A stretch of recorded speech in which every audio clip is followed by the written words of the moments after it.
Hi guys, it's us again, Dinara and James, and we're helping you to prepare for the Russian state exam. And task number 2, there is a dialogue. And as we said before in our previous video, it's always better to read the task thoroughly first and then start listening to audio. So you prepare in advance your brain to look for answers. Yeah, absolutely. Okay, perfect. So let's get started. So my name's James. Let's start with exercise 2.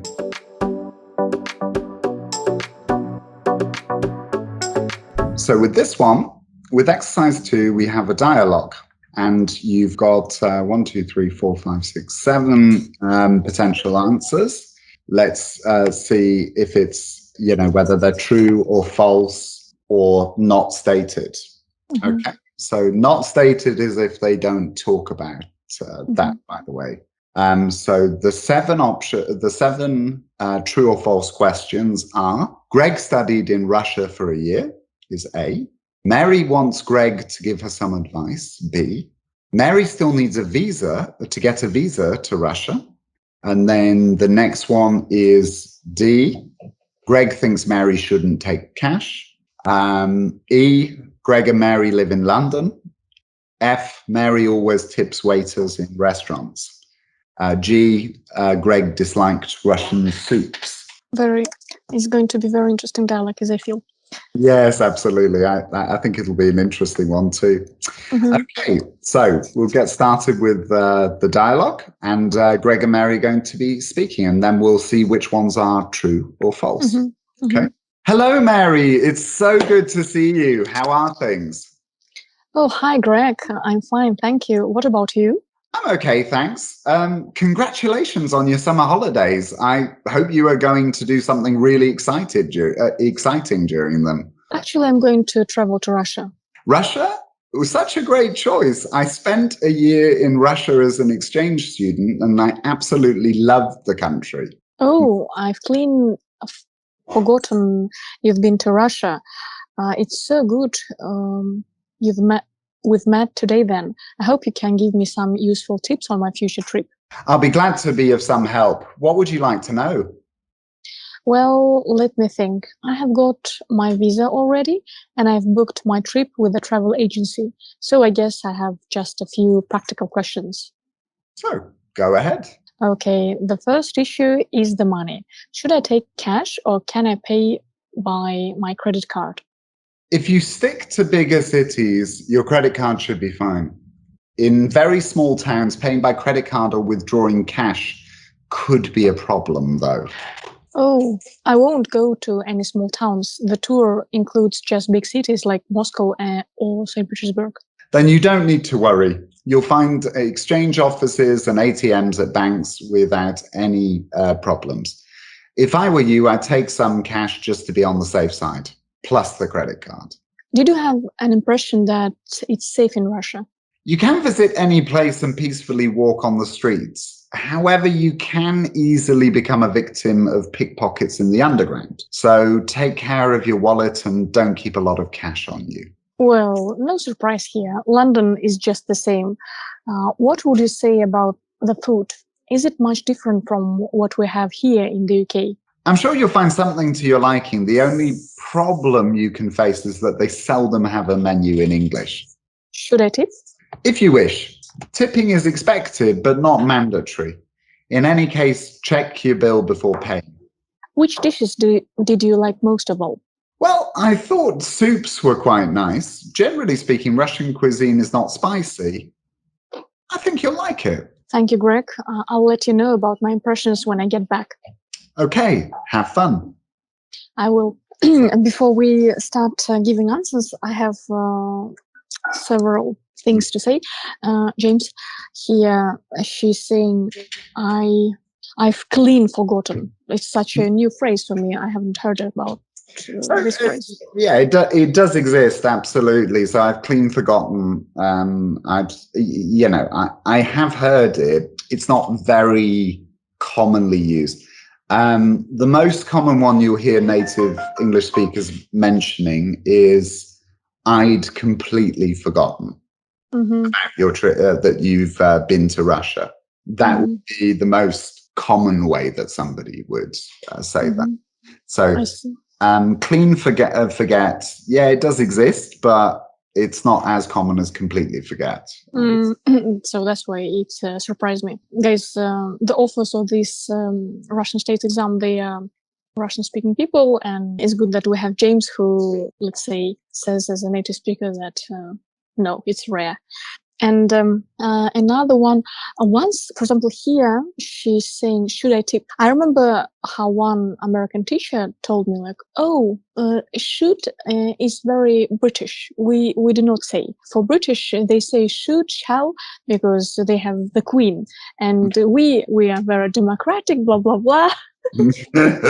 And like, we do not use should and shall. And I thought that, the thing is, it's strange.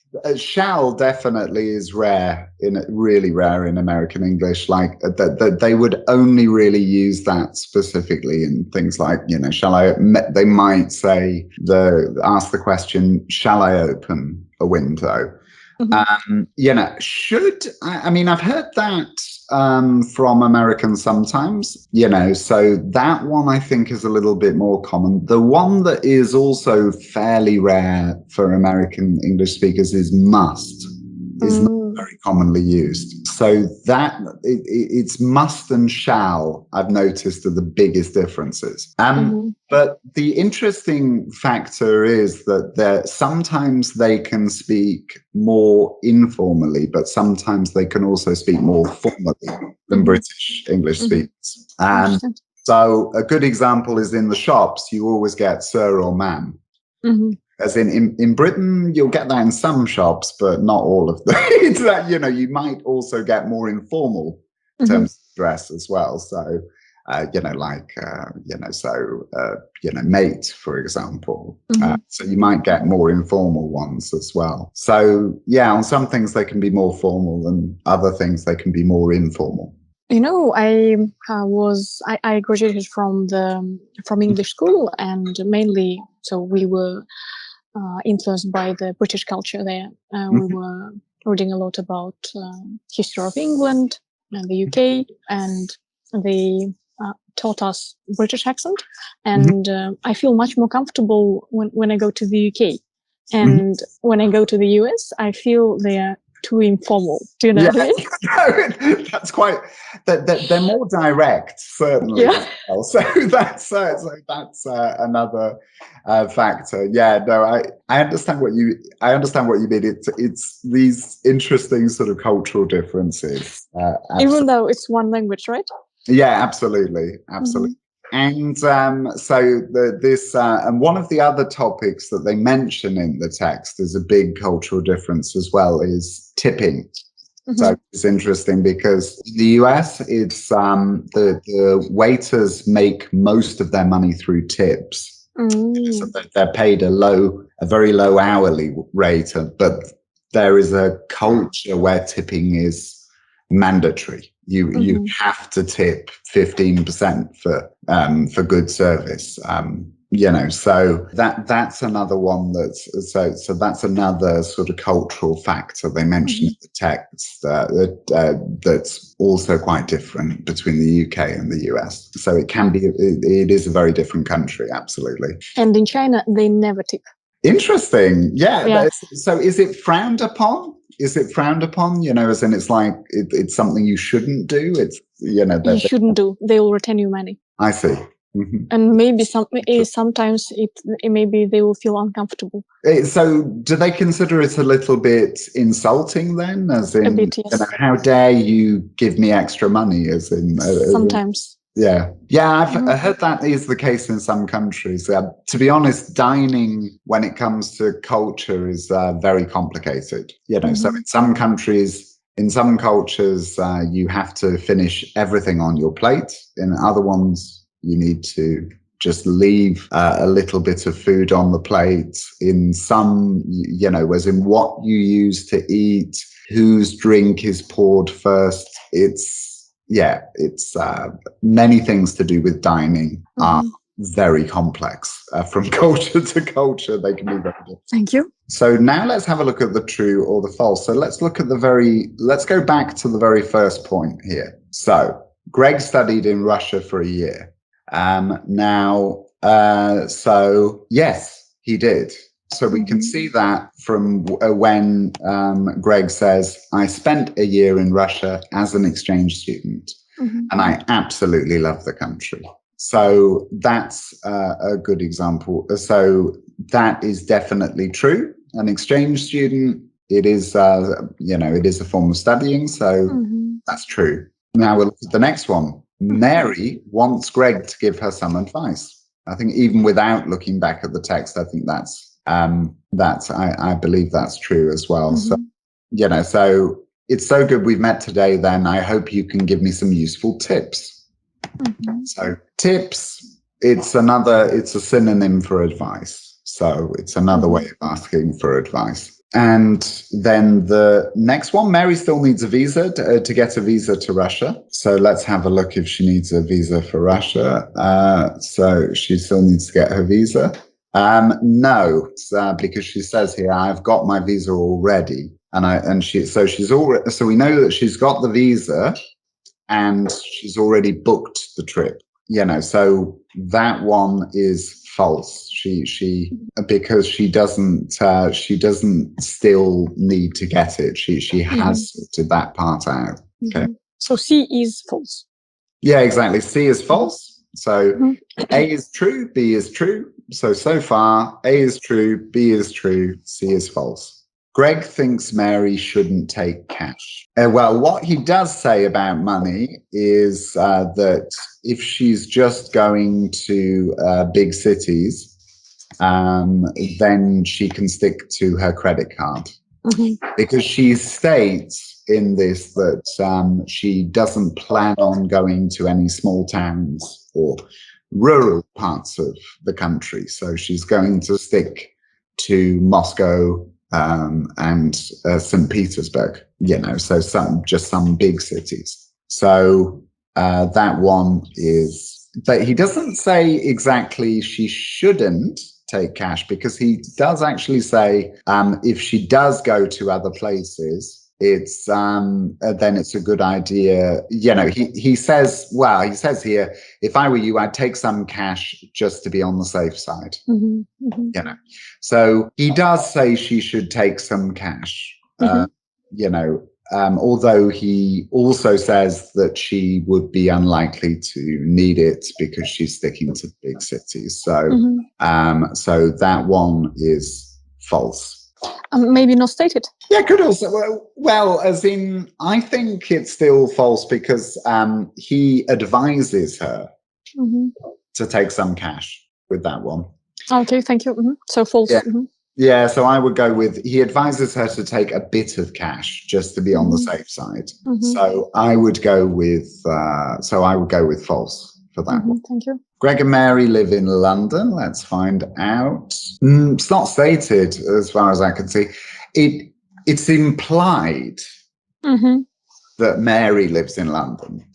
But we don't have Greg state anything about where he lives. And also with Mary, it is very much, it's implied. It's not for definite. We can't be certain that she lives there. She might just visit London regularly, but it's London is just the same when she talks about pickpockets. So I would put that as not stated. So that one is not stated. The next one is Mary always tips waiters in restaurants. Let's have a look to see. So Mary always tips waiters in restaurants. No, it's also not stated. So she asks if she should tip, but she said it's expected but not mandatory. So, so the thing is that it doesn't state her own tipping habits. She might tip most. I would, so that we can't assume anything about her behavior. So it's not stated. Then the next one, the last one, Greg disliked Russian soups. Pretty sure he said that he liked them. Yeah. So, yeah, exactly. So I thought soups were quite nice. Generally speaking, Russian cuisine is not spicy. You see it, he's written it in this one. So he actually liked the soup. So that one's false. Just Wonderful. yeah, exactly. So just to confirm, yeah, that was Greg studying in Russia for a year. True. Mary wants Greg to give her some advice. True. Mary still needs a visa to get to Russia. Yeah, so that one I would have said a bit differently. Mary still needs to get a visa to Russia.